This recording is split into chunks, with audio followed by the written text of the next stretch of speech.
के सरोवर में हिलोरे खा रहा है सागवाड़ा शहर। श्रीमद् भागवत कथा के बाद भी हो रहे हैं धार्मिक अनुष्ठान।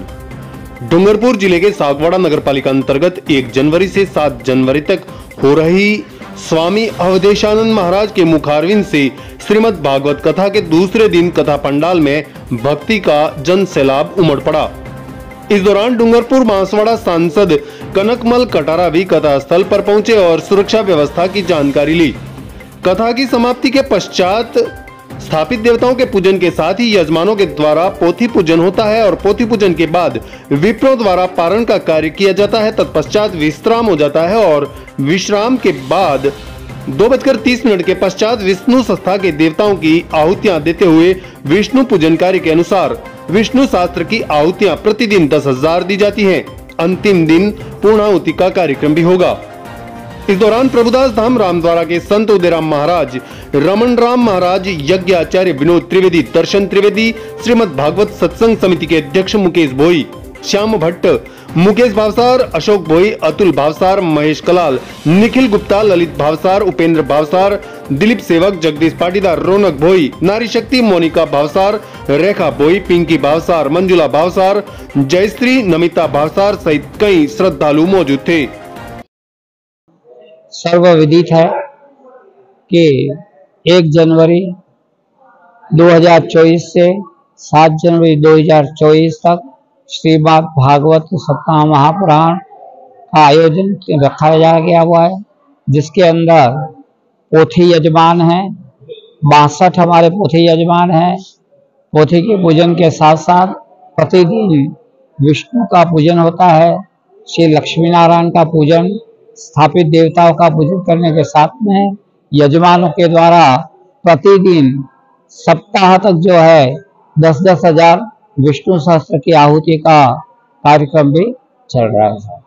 उसके प्रधान आचार्य के रूप में मैं स्वयं विनोद कुमार त्रिवेदी इस आयोजन को, इस कार्यक्रम को जो मैं संपादित कर रहा हूँ। मेरे साथ में अन्य जितने भी भूदेव हैं वो पारायण का कार्य कर रहे हैं, जिनका समय है पारायण का समय हमें हमेशा प्रातः काल 8 बजे से लेकर के 8 बजे तक के बीच मध्य में जो है वो संपन्न किया जाता है। सागवाड़ा लाइव न्यूज के जितेंद्र सिंह जी का आभार कि आपने इस कथा का शानदार कवरेज किया और लाइव प्रसारण करते हुए क्षेत्र की जनता को जो लाभ दे रहे हो, उसके लिए पूरी समिति की ओर से आपका आभार व्यक्त करता हूँ। आपके चैनल के माध्यम से बताना चाहूंगा कि परम पूज्य स्वामी अवधेशागिरिनंद जी महाराज जो आचार्य महामंडेश्वर हैं जूना अखाड़ा के, उनके मुखारविंद से आज दूसरा दिन संपन्न हुआ और एक अद्वितीय अनुपम कथा का आयोजन यहाँ पर इस सागवाड़ा की पुण्य भूमि पर होने जा रहा है। मैं आपके चैनल के माध्यम से समस्त भक्तों से आह्वान करता हूँ कि आप कल से अधिक संख्या में इस कार्यक्रम में पधारें और धर्म लाभ लें। धन्यवाद।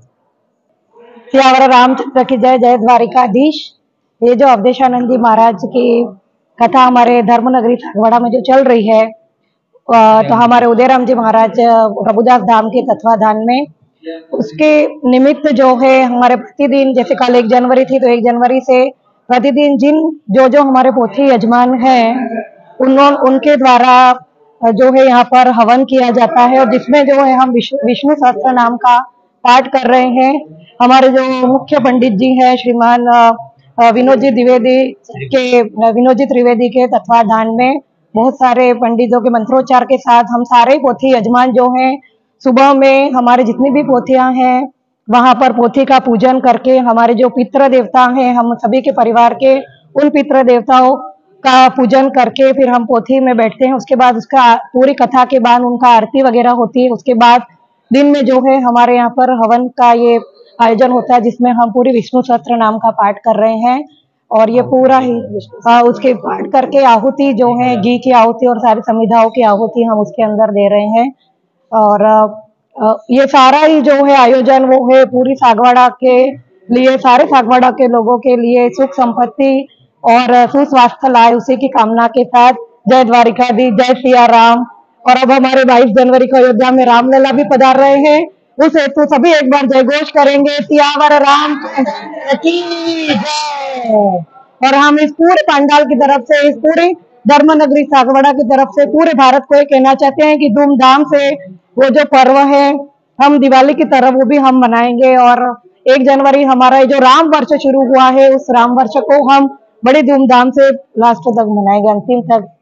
जय सिया राम। सागवाड़ा लाइव न्यूज, जी हाँ, लेटेस्ट खबर पाने के लिए चैनल को सब्सक्राइब कीजिए, वीडियो को लाइक कीजिए और शेयर कीजिए। धन्यवाद।